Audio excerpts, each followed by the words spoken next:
ایک غیر مسلم نے اسلام قبول کیا. اس سے پوچھا گیا اسلام کی کس قدر نے تجھے متاثر کیا؟ اس نے کہا صرف ایک واقعہ میری ہدایت کا سبب بن گیا. اس نے کہا کہ کیا واقعہ؟ کہا ایک دن مجلس حضور کی لگی تھی، لوگوں کا ہجوم تھا. ایک شخص اٹھ کے کھڑا ہوا، حضور میرا بیٹا کئی دنوں سے گم ہے، مل نہیں رہا، آپ دعا کر دیں مل جائے. تو آقا کریم علیہ السلام قبل اس سے کے ہاتھ اٹھاتے ایک شخص جو باہر دروازے پہ کھڑا تھا اس نے کہا حضور ابھی میں آیا ہوں فلاں باغ سے گزر کے، میں نے بچوں کے ساتھ اس کے بیٹے کو کھیلتا دیکھا فلاں باغ میں. باپ نے سنا کہ میرا بیٹا فلاں باغ میں ہے تو ظاہر اس نے فوراً دوڑ لگا دی. تو آقا کریم علیہ السلام نے فرمایا اسے بلایا گیا. کہا بہت جلدی ہے؟ جی حضور آپ جانتے ہیں کئی دنوں سے بچھڑا ہوں، اس کی ماں الگ تڑپ رہی ہے، میں الگ بے چین ہوں، کئی دن سے کھایا کچھ نہیں، جب خبر ملی ہے تو بہت جلد بچے سے ملنا چاہتا ہوں. فرمایا ضرور جاؤ، میں روکتا نہیں، روکنے کے لیے بلایا بھی نہیں، لیکن تمہیں بلانے کا بھی ایک مقصد تھا. جی حضور ارشاد فرمائیے. فرمایا جب باغ کنارے جاؤ بچوں کے ساتھ اس بچے کو کھیلتا دیکھو، تمہارے بیٹے کو جب تم کھیلتا پالو تو اسے بیٹا بیٹا کہہ کے آوازیں نہ دینے لگ جانا، جو نام رکھا ہے اس نام سے پکارنا. عرض کی حضور میرا بیٹا ہے، اگر بیٹا کہہ کے پکاروں تو حرج بھی کیا ہے؟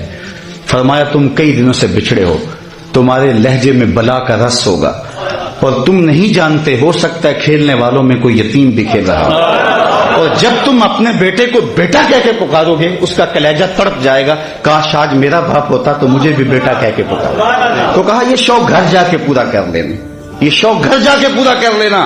اس کے سامنے اپنے بیٹے کو بھی بیٹا کہہ کے نہیں پکارنا. یہ اسلام کا دیا ہوا دین ہے. غریب کے سامنے اپنی دولت کی نمائش نہیں کرنی، بیوہ کے سامنے اپنی بیوی سے پیار نہیں کرنا، بلکہ میرے حضور نے یہاں تک ارشاد فرمایا اپنے گوشت کی خوشبو سے غریب ہمسائے کو تکلیف نہیں دینی. یا تو تھوڑا سا پانی زیادہ ڈال لو اور شوربے کی ایک پیالی ہمسایوں کے گھر بھی بھیج دو. اگر ایسا نہیں کر سکتے تو پھر ایسے زاویے میں وہ کھانا پکاؤ کہ غریب کے بچوں تک اس کی خوشبو نہ پہنچے. بچے ہیں ضد کر بیٹھے اور انہوں نے اپنے غریب باپ سے تقاضا کر لیا تو بوڑھا باپ کیسے آرزو ان کی پوری کرے گا؟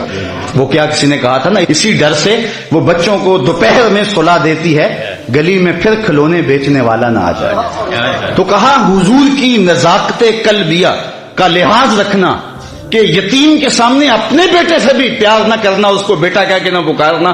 کہا یہ چیز میرے اسلام لانے کا سبب ہوا.